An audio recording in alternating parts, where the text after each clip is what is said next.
Okay, we're live. Good afternoon and good evening, wherever you may be. Thank you for joining us. I am Tomiko Dagan, the Senior Vice President of the Universal Peace Federation USA and the US Coordinator for the IAPD, which stands for the Interreligious Association for Peace and Development. IAPD organizes various programs that bring together leading experts to explore the prospect for improving relations not only between the two Koreas, but also among the other stakeholder nations in the region. The forum will focus on track to diplomacy, people-to-people engagement as a commitment to peace on the unification of the Korean Peninsula. This soft power approach is to help bring about the peaceful reunification of the Korean Peninsula, through the dialogue, scholarly research, and civic society initiatives. We have high hopes that this webinar series will be an excellent opportunity to gain more knowledge about the issues and challenges that ultimately provides us with hope for building one Korea. I would now like to invite our today's program moderator, Patriarch Stallings Jr. He attended St. Pius X Seminary in Kentucky and received a BA degree in philosophy in 1970. And then sent by his bishop to the Pontifical North America College in Rome. He earned 3 degrees from the Pontifical University of St. Thomas Aquinas between 1970 and 1975. The Bachelor of Sacred Theology and a master's degree in the Pastoral Theology and a licentiate of Sacred Theology. He served as a Roman Catholic priest from 1974 to 1989. Then he became known for integrating African American culture and gospel music into the Mass. In 1989, he has founded the Imani Temple, African American Catholic Congregation on July 2nd. He is the chairman of the IAPD USA. Let us welcome Patriarch Stallings Jr. The floor is yours. Thank you so much, my beloved and esteemed sister, the Senior Vice President of the Universal Peace Federation USA, Mrs. Tomiko Dagan, for that generous and kind introduction. I call it an honor to be your brother and you my sister, and you have been a great mentor. Whether you realize it or not, you have been one of my greatest mentors in this whole concept of unification of the Korean Peninsula, the reunification of Korean Peninsula, that land of the morning calm, and the work that we do each week with our UPF IAPD weekly interfaith religious service. So I'm humbled to stand in the stead of a great man, the Reverend Dr. Michael W. Jenkins. Normally, he serves as the moderator for this monthly IAPD Peace Forum. But on the occasion of the 47th, this is the 47th, can you believe it, IAPD monthly Peace Forum. I consider it an honor, even though I am not worthy to even begin to walk in Dr. Jenkins's footsteps. I thank God that you and he have entrusted me with this moderator's position today. I'm excited to hear from our 2 outstanding scholars in the whole field of reunification and global peace, men who barely need an introduction because the work that they have done has clearly indicated that they are on the cutting edge of the works for global peace, harmony, and sustainable development. Our first speaker today is Dr. Sohan Lal Chowdhury, who is the associate professor in the Department of English for the Satawati College, University of Delhi. He's the founder and honorary president of Youth for Global Peace and Sustainable Development Foundation. Dr. Chowdhury has lectured and given seminars to educate youth minds about the importance of peace around the globe. His foundation is also taking efforts in awakening the youth about the impact of sustainable development in this contemporary time. Our association with Dr. Sohan Lal provides us significant and meaningful transactional experience in substantive areas, contributing towards academic distinction that aims to identify and foster talented young minds capable of contributing the advancement of science for the global community. So it's a distinct honor and privilege to present to some and to introduce to others our first program speaker for today, Dr. Sohan Lal Chaudhry.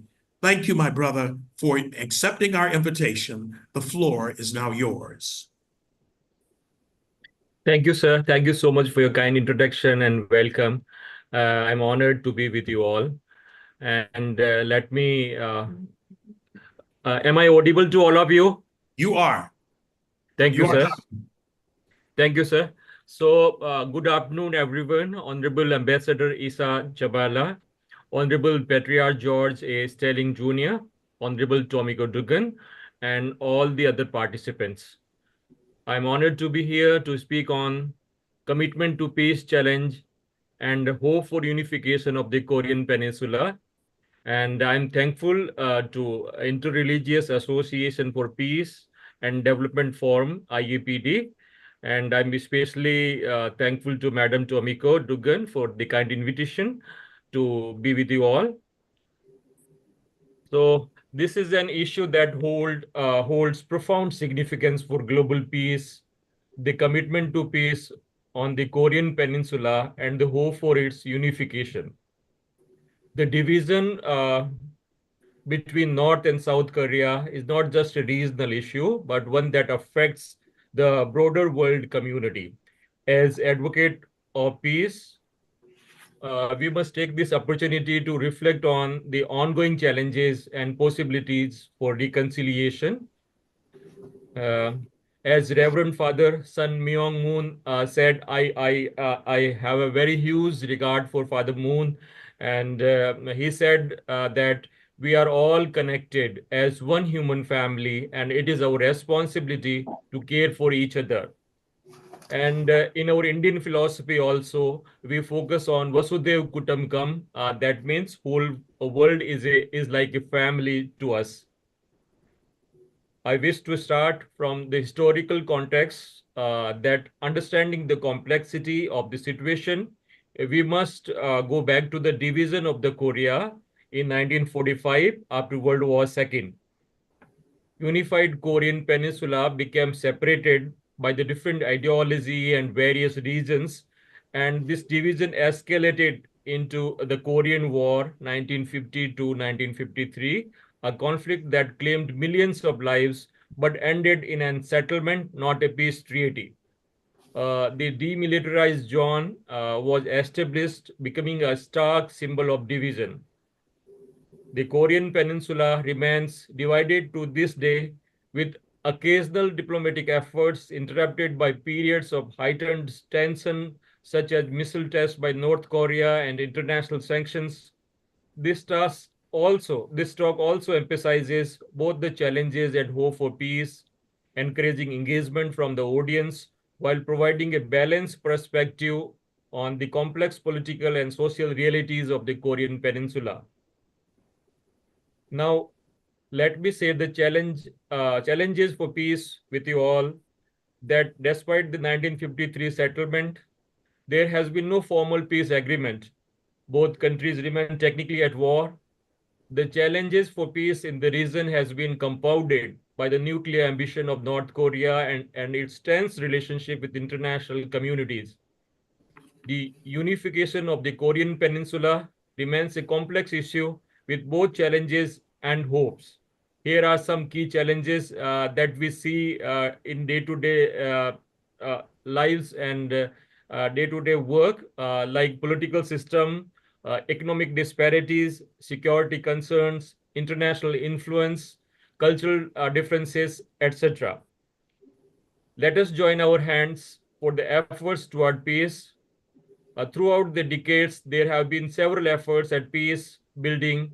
like in 1991, both Koreas signed an agreement on reconciliation, non-aggression, and exchanges, laying the foundation for improved relationship between both the nations. The 2000 and in 2007 inter-Korean summits sparked moments of optimism when leaders from both nations met to discuss peaceful coexistence. While these efforts are commendable, the path to lasting peace remains fraught with challenges. Diplomatic breakthroughs often fail to translate into long-term change due to mistrust, conflicting interests, and the complexities of various programs like various programs.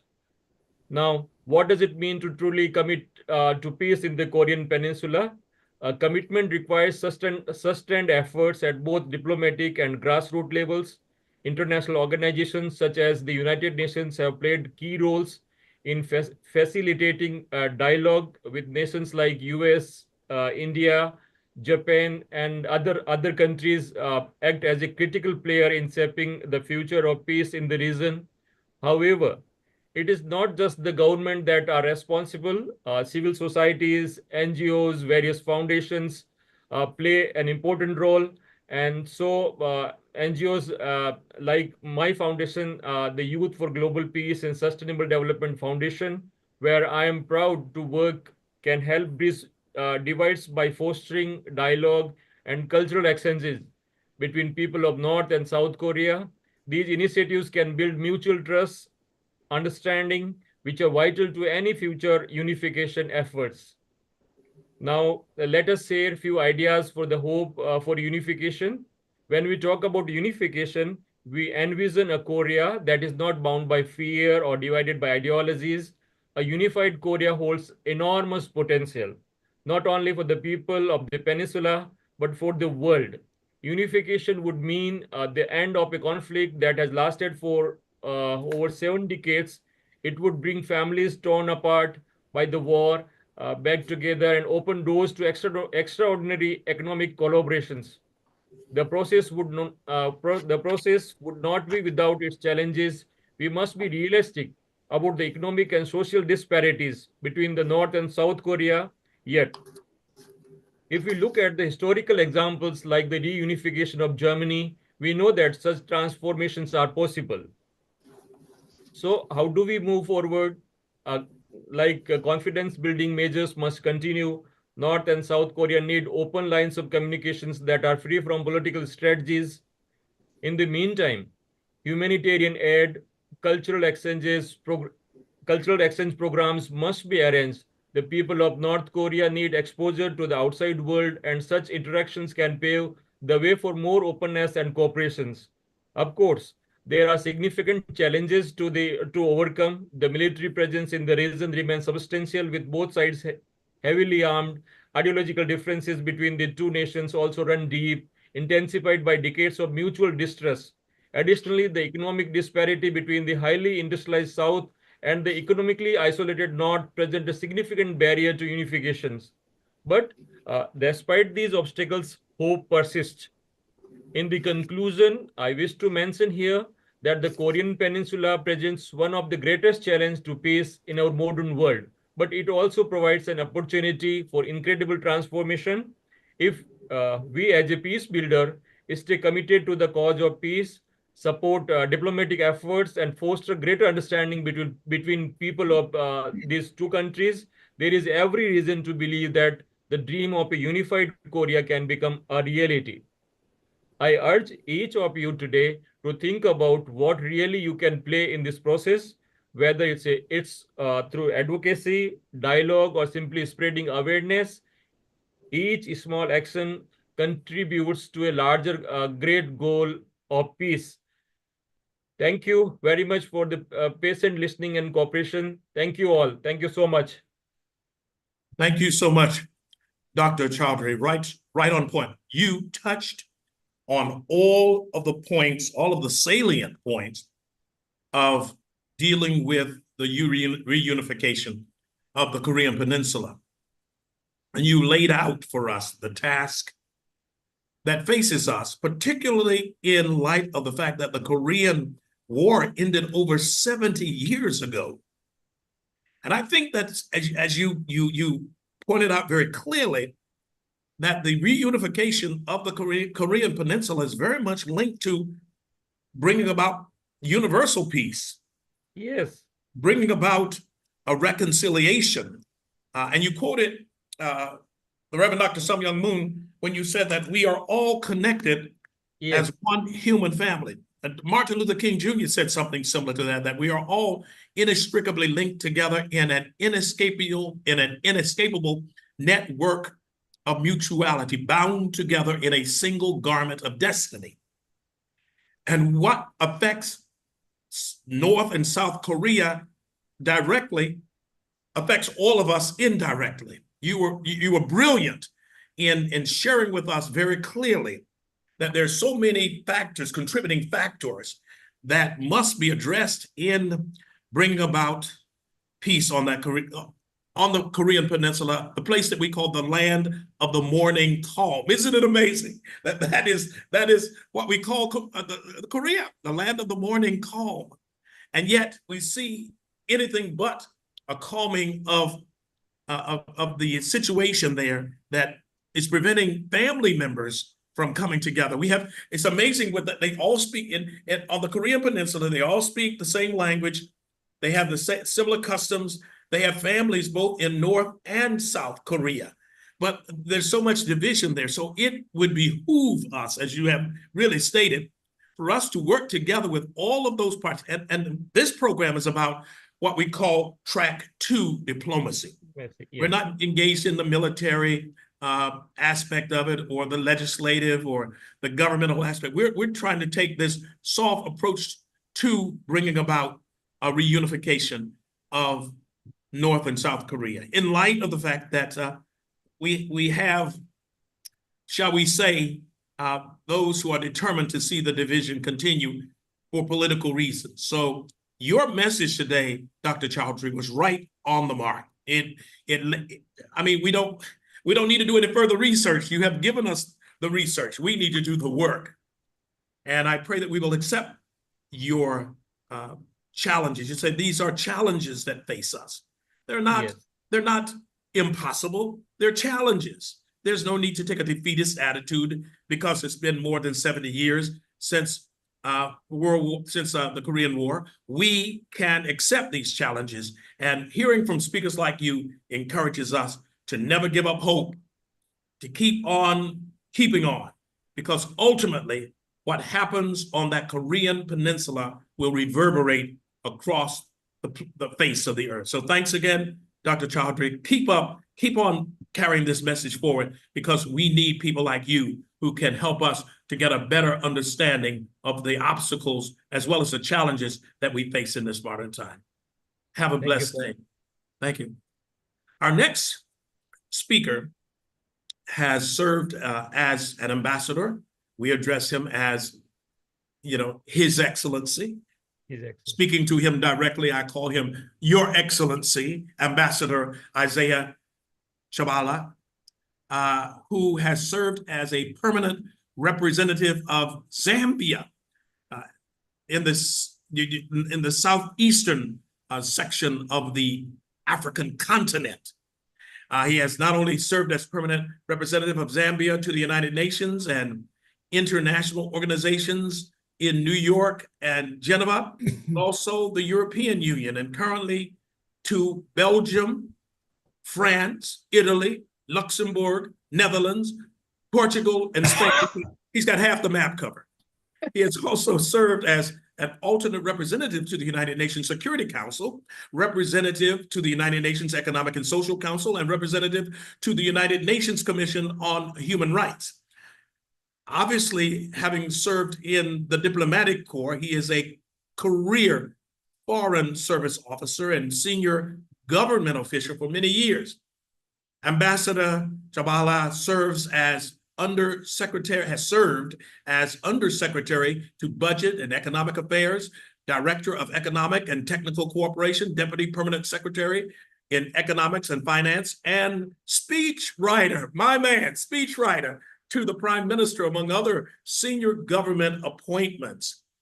Our ambassador has served as international consultant with the Starkey Hearing Foundation and on boards of non-governmental organizations in special consultative status with the United Nations, including Global Alliance for Women's Health, Innovation, Africa, Kureati, African Views, and as senior advisor with the Non-Governmental Organization Committee on Spirituality, Values, and Global Concerns. Wow. He also serves on the advisory board of the Educational Initiative of the National Arts Club's Archaeology Committee.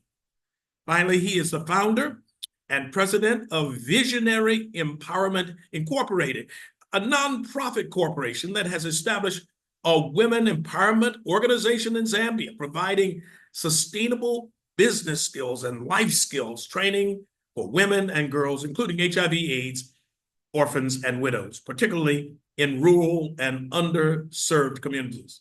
Ambassador Chabala is a graduate of the University of Zambia in the field of economics and French, St. Peter's College and Oxford University, in the Foreign Service Studies, University of Bath in Fiscal Studies, and holds a master's degree in international affairs from the prestigious Columbia University. And so without further ado, it is my distinct honor and privilege to present to some and to introduce to others His Excellency, Ambassador Isaiah Chabala. My beloved brother, thank you for your acceptance of this engagement today. We are honored by your presence, and now the floor is yours. Thank you very much, Brother George Stallings, and I'm humbled and very much appreciative of your very generous introduction. I would rather you just called me by my first name, Isaiah. Okay, that'll work. Or Chabala, but whichever.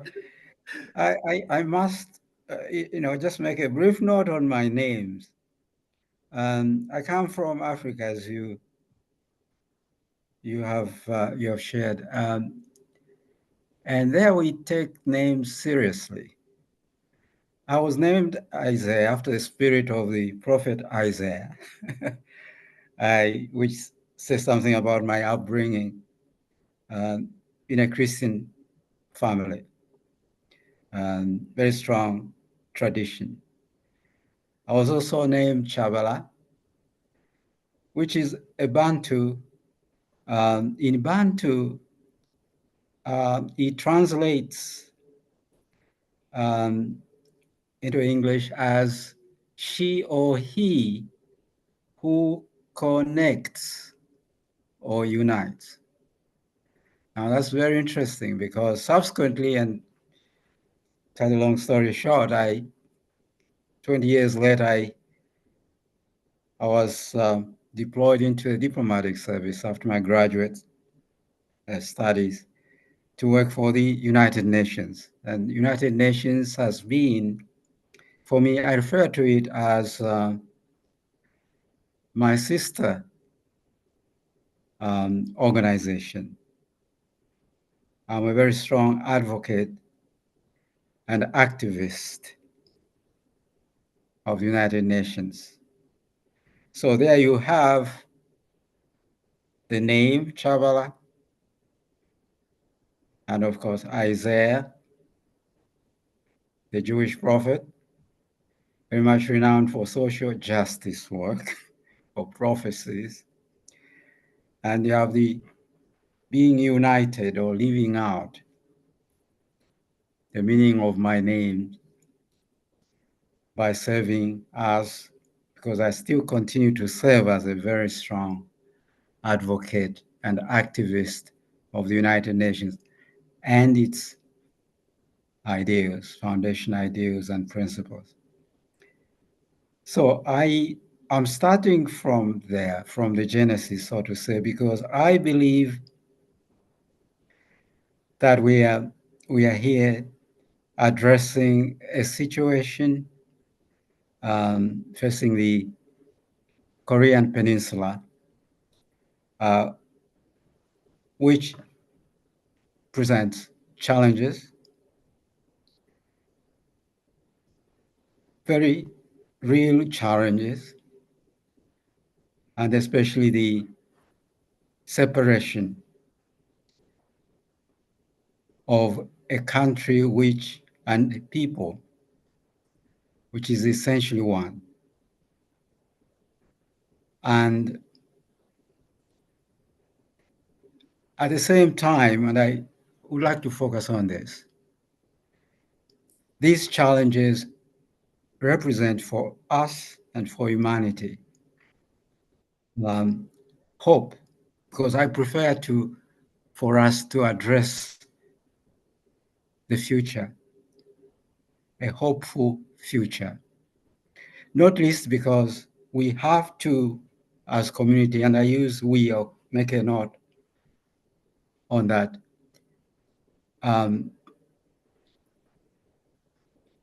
I believe that we must be learning from the challenges, the lessons of the challenges that afflict our one common and shared humanity. So that to me is what we need to focus on. Challenges, yes. And we know especially that we live in the midst of conflict, chaos, disinformation, misinformation, and which can really place humanity on the verge of either destruction. And it's for us to make the decision. Do we want to get back, to walk, to be taken back? Or do we rather persevere as one and look forward with hope for security, peace, and prosperity? And I'm sure that the answer is very obvious. I have spent quite a bit of time in reflection and meditation as a student of international affairs, and of course, as a long time, I'll say lifetime, advocate and activist for the United Nations and foundational principles. Just reflecting on where we are at now. And we need to appreciate very deeply the proceedings that we've had recently during the period of the high-level segment, when we had heads of state convene here at the UN headquarters. And they convened and deliberated and subsequently have adopted the pact for the future. Now, that pact for the future makes it very clear for us to determine the way forward. We have to make radical and drastic, deliberate efforts to revive our multilateralism. For only acting together can we resolve the challenges that afflict our one humanity. Otherwise, we just don't have a chance. I mean, as humanity, our one, and I'm again speaking as an African, coming from the Bantu-speaking Southern Africa, takes me to the ancient, African culture of Ubuntu, to our very roots. And Ubuntu, and I've spoken about it from time to time, is a term which is very difficult to render into Western language. And there I'm leaning on the scholars, or eminent scholars. Many of you may already know about Archbishop Desmond Tutu, the late, but his spirit still lives on.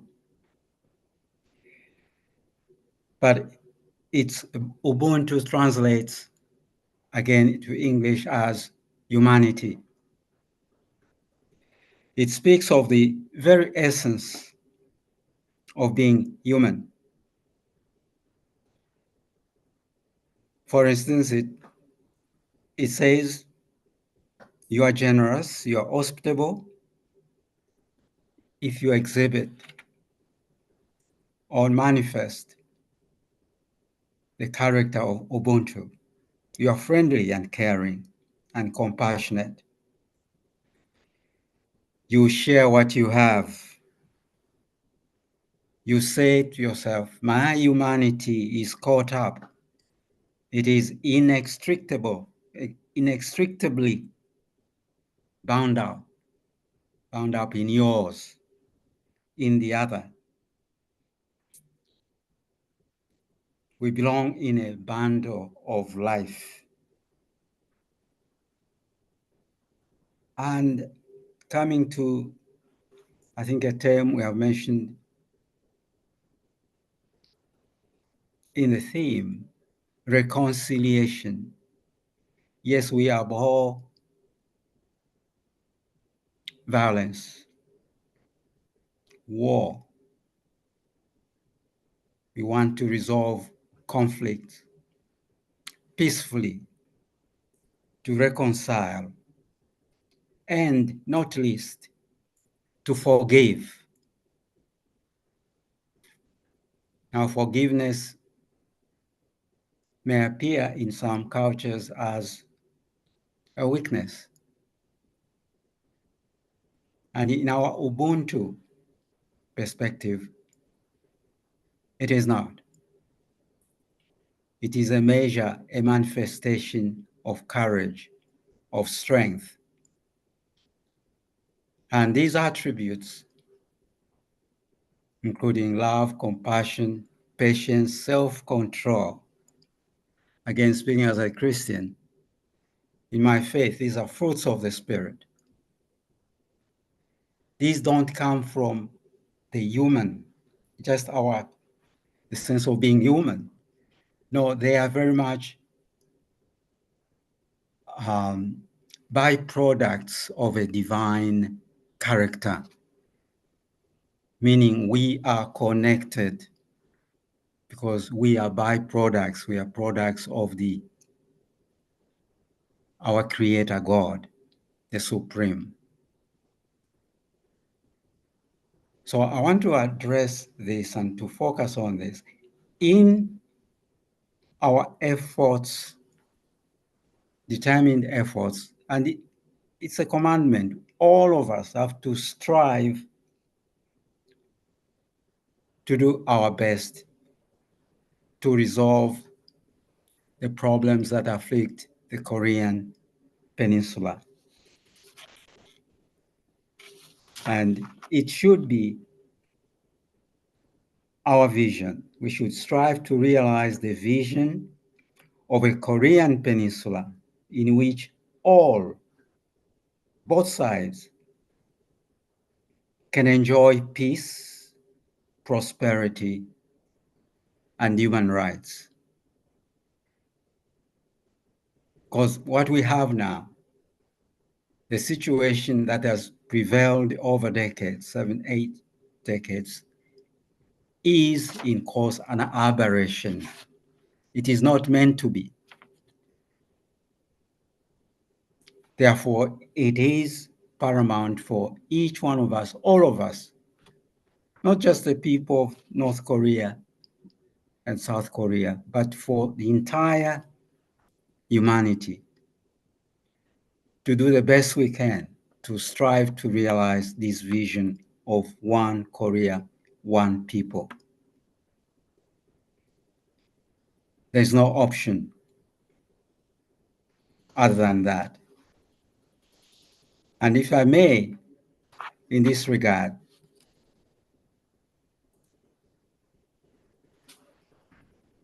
speak about UPF, the role, the mission that UPF continues to play, and to highlight the contribution that has been made by the founders of this great organization, Dr. Sun Moon and Dr. Hag Moon, as well as the current leaders who have been privileged to know, for their long-standing commitment, emphasizing the role of faith leaders who, in collaboration with heads of state and diplomats, consistently support peace through dialogue, mutual respect, and universal values. Now, when I reference universal values, these are shared values. The values of Ubuntu I've spoken about are very much shared in the major faiths and religions. Love, joy, peace, patience,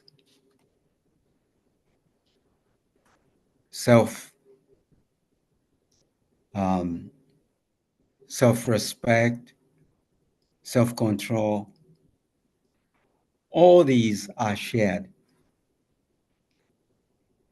And I believe that especially at the moment as we are meeting, in the aftermath of the Pact for Peace adoption by the UN General Assembly, it is time for us to highlight and underscore the significance, the necessity of these values. Because I believe that these these should form the basis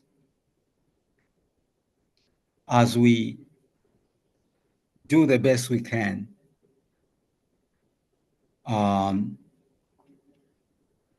to build foundations of a sustainable, prosperous future. I am very confident, again, as an advocate and an activist for the United Nations, I'm very confident that the future holds hope, very much so, for us to prevail over the opposites of the values that I'm talking about. So love prevails over hate. Peace prevails over violence. And all depends on all of us, the we, and the people. And I'm very happy that at least the past 20 or so years that I've been very much involved with the civil society, I've come to know organizations, NGOs, charitable, philanthropic, and others, such as UPF, taking the lead and manifesting these values, these foundational principles, to spearhead the movement towards peace, prosperity, and security. So I'd like to say, perhaps in conclusion, yes, we are facing, humanity is facing existential threats and challenges. At the same time, I believe these challenges provide us with encouragement, the inspiration to rise up. We have we've come across in the past, going to, for instance, the birth of the United Nations itself, we have faced these challenges, existential challenges, but we've prevailed. And I believe we are going to prevail, even in this instance. All of us must stand together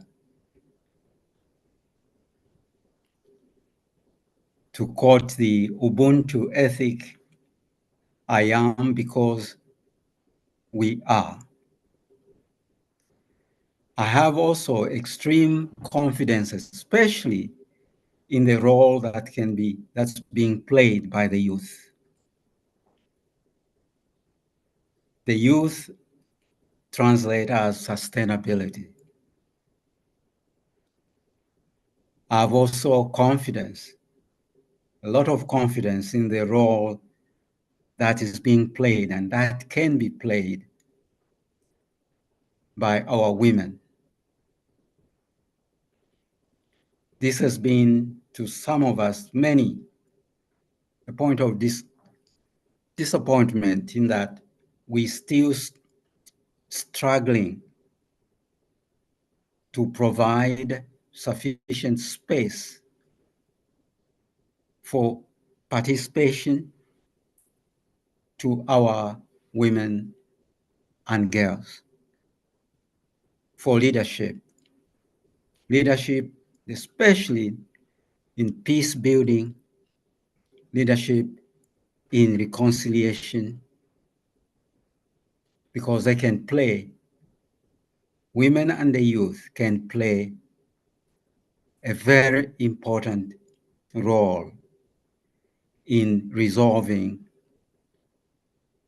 the problems, the challenges that afflict the Korean Peninsula. So on that note, very optimistic note, I would like to conclude my remarks, and I look forward to participating in the exchange of views subsequently. Thank you again, Brother Stallings and my beloved sisters, for this opportunity. And I commend once again UPF and IAPD for this initiative. I've deliberately not been specific in terms of what is it we can do. As UPF, as IAPD, these are sister organizations. Continue doing what you are doing. The good that you have been doing. And let's continue to reach out. When I say we, the South reaching out to the North. And I believe strengthened, rather in the strength or the power of the Holy Spirit as people of faith, everything is possible through prayer, through meditation.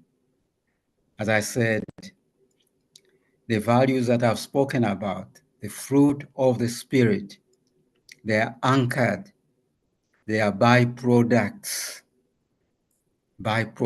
of the divine, the source that provides the energy. All we need to do is remain as pure vessels to manifest those values for the common good and for our one and shared humanity. Thank you. God bless. Thank you very much, and God bless you, Your Excellency. Dr. Isaiah Chawala, you took us to another place today with that whole message, a future of hope, and putting it in the context of learning from the lessons of these existential challenges that we are facing each and every day. Your presentation reminded me of the characters for the Chinese, for the Chinese characters for the word crisis. It's a two-sided coin. On the one side, it has of crisis is danger. Yet on the other side, the flip side of that coin is opportunity. You would prefer the latter, that we focus on the opportunities that are presented to us in these challenging times when it comes to the reunification of North and South Korea. But you also took us to another place. Most of my work is in the realm of religion. I'm a Christian, as you are. Yet you and I both appreciate the diversity of the various faith traditions that speak of those common elements that unify us, that bring us together as a people. We also are well aware that it's going to require more than our own human efforts to achieve the reunification of the Korean Peninsula, to bring together North and South Korea, because we've seen what has happened over the past 70 plus years. You took us to a place where we often do not go when we speak of what is required to go beyond the human constraints of our own selfish individual agendas, by saying we need to be people of faith. You put faith into this equation. And that's what really struck me when you spoke so eloquently about the fruit, the fruit of the Spirit that we find in the Christian Bible, in the New Testament, Galatians chapter 5. And yet, at the same time, you are reminding us that whatever be our faith expression, whatever be our belief system, that we realize that it has to have a significant role to play in any work of reunification or bringing about, as you said, security, peace, and prosperity. So I thank you for that noble effort, that noble undertaking, because a lot of people have yet to really discover that faith has a way of making things different. In the Christian scriptures, since you're a Christian, you know Hebrews chapter 11, verse 1, it talks about faith. It says that faith is the substance of things hoped for. It is the evidence of things not seen. There's also another definition, I don't know if you've heard this, Your Excellency, that comes from Kris Kringle, AKA Santa Claus. There's a classic movie that we see every year in the United States of America around Christmas time. It's called Miracle on 34th Street, that seeks to prove the authenticity or the identity of Santa Claus, Dr. Chowdhury. And here's how Kris Kringle defines faith.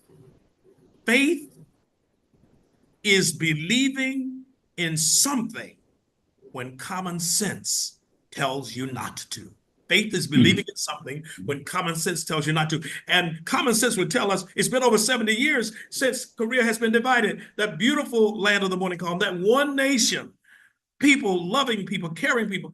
We would think that it's not possible after such a period of time, but it is possible. You stressed that, Your Excellency. We talked about believing in the impossible. All things are possible. And that's why we do this great work. That's why we have these platforms. That's why we bring like-minded people together to share with the world that there is another way, that we can achieve something that seems almost impossible when common sense tells us not to believe that it'll happen. So I thank you for taking us to that higher level. And I know that our usual moderator, who serves as the international president of the Universal Peace Federation, as well as the USA chairman of the Universal Peace Federation and the co-chairman emeritus of the American Clergy Leadership Conference, the eminent, the revered, the respected, the loved Reverend Dr. Michael W. Jenkins will have more to say as we bring him on at this time. So Dr. Jenkins, keep taking us higher and allow us to know that our labor is not in vain, that there are things that are happening even beyond our understanding to reunite the Korean Peninsula. Let us receive now the Reverend Dr. Michael W. Jenkins. Hear all the horns blowing for you out here. Thank you, Patriarch Stallings, and also Vice President Duggan. This is a wonderful program. And thank you, Dr. Lal Chowdhury, for your leadership at Delhi University. You have thousands of students, literally, and it's a phenomenal university with over 1 million students. It's hard to believe, right, Archbishop? One university can have over 1 million students, but that's how it is in India. And also, Ambassador Chibala, I want to thank you for your consistency and your support, especially when you came to the UN to work with us 2 weeks ago to meet some of the heads of state that were speaking there, and also your support for the work for the Asia Pacific Union. I just want to say that 2019 in Nagoya, Japan, Mother Moon, our founder, announced a vision for an Asia Pacific Union that would help to bring North and South Korea together. And that vision was cast as a cooperative vision that would involve NGOs, religions, and the governments, as well as the parliamentarians and the business and media leaders. And then in 2020, Secretary General Ban Ki-moon came to the World Summit in Seoul. And at the same time, Prime Minister of Cambodia at that time, Prime Minister Hun Sen, also came. And at that time, the discussion was made of an Asia-Pacific Union with a peace charter. And that peace charter was drafted at that time. And in 2020, there was a declaration of support for a peace charter that Archbishop Stallings and many of us signed. There were over 2,000 people there at that conference. And that vision took root. Ambassador Chibala knows about that. And I want to thank Jeannie Kigawa for taking care of him, too, all these years and keeping him close. At that 2020 summit, Secretary General Ban Ki-moon and Prime Minister Hun Sen affirmed that declaration together with Mother Moon. And then in 2020, at the summit of 2022, they signed the peace charter, which was really an incredible step forward. Prime Minister Hun Sen took the language of our declaration for a peace charter that was written by UPF that included a very unique combination. It was based on some of the elements of the UN Charter, which really is seeking peace for all nations, but it also included as part of it the role of religion and the role of NGOs, the role of faith, the role of the other segments of society. So Prime Minister Hun Sen was very moved by that. He took that back in 2022 and then worked and developed it with his team of experts. And Cambodia is in a very unique situation because it relates well with the United States and China at the same time. And the relationship of those two great nations is critical for peace. And so he took that Declaration of Peace Charter and formed a draft peace charter. And we were called together last July to, as a host committee, UPF as an NGO, to join with 20 congressmen from Cambodia and about 6 or 7 congressmen that UPF brought. In fact, a congressman from India was there, a congressman from Sri Lanka, and a congressman from Bhutan. And we worked together for 3 days, and we came up with an improvement of the peace charter. But the unique thing about the peace charter, it calls for the reunification of North and South Korea. And that's why those Asia Pacific nations are very, very critical. Many of them, like Cambodia has relations with China, also has diplomatic relations with North Korea. In fact, our Asian UPF chairman, Eknath Thakal, did go to North Korea with a delegation from Asia and could communicate with the chairman, Kim Jong-un, who is the leader of North Korea. And there were other meetings that were held, and that really advance things for. This peace charter in July was taken to another level. And then, Archbishop, we were invited to the Parliament of Hungary, which is a strong European nation. And the Austria-Hungary Empire actually ruled Europe for several hundred years. It's quite an amazing, the second largest parliament in the world. And we worked on the peace charter again. That was just in this last month, September 19th. It was really amazing. And now the peace charter is gathering 100 congressmen in November 28th in Cambodia, and then in Africa in December, and then in South America and Central America in February. And that peace charter is taking root to form the Asia Pacific Union Forum, a forum of nations that really wants to cooperate together with both the US and China to bring the peaceful unification of Korea. So I'm amazed that, our founder, who is a religious leader and the head of the spiritual movement, the Family Federation, that Father and Mother Moon founded together, whose main goal and value is the blessing of marriage and family, but expanding that, you have to have the blessing of the village, the community, the nation, and the world, and the nations have to relate together as a family. So that was the purpose of that development. Ambassador Chabala, we talked with you. You were at our Asia Pacific program at the UN on May 23rd of this year. It was a great program. Great speeches were given. Nepal, Cambodia, Australia, Philippines, and many other nations were represented there officially. It was very exciting. So we're going to have another event in the UN in December for possibly in the General Assembly, and Mother Moon's planning to come there. We want to give an address to call for peace.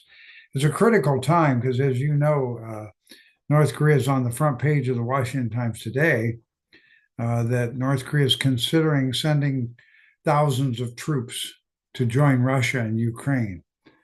We pray that that doesn't happen. We've got to end wars, not add fire to the war. So that's also a critical issue that we're dealing with through diplomacy and through interaction, through heart.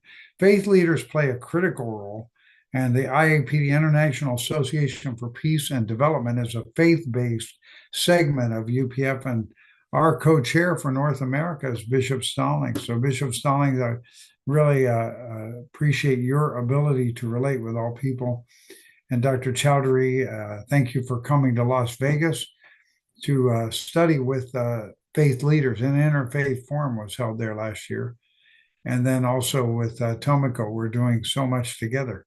So that's my comments for today. I'm really happy for this forum. Thank you, Tomiko. All right. Thank you, Ambassador Chabala. God bless you. And Dr. Lal. Thank you so much, Dr. Jenkins, well stated. And we turn the conclusion of this great 47th IAPD Peace Forum back over to our Senior Vice President of UPS USA, Mrs. Tomiko Duggan. Well, thank you so much. I can really see also Ambassador Anton. Thank you from Granada to joining us. Oh, Ambassador Anton. Thank you, wow. Ambassador. Our great ally, friends, yes. Thank you, Ambassador Chabala, for really accommodating us and then introducing Ubuntu, the That's spirit correct. of Ubuntu. I have to Google to learn more. It's wonderful to learn something important to manifest the principle that you are introducing to bring peace and unity and resolving conflict. Thank you so much. The accommodating again, the Patriarch Stallings coming from Island Nation, Islands Nation, Island of Paradise. Thank you so much. Thank you.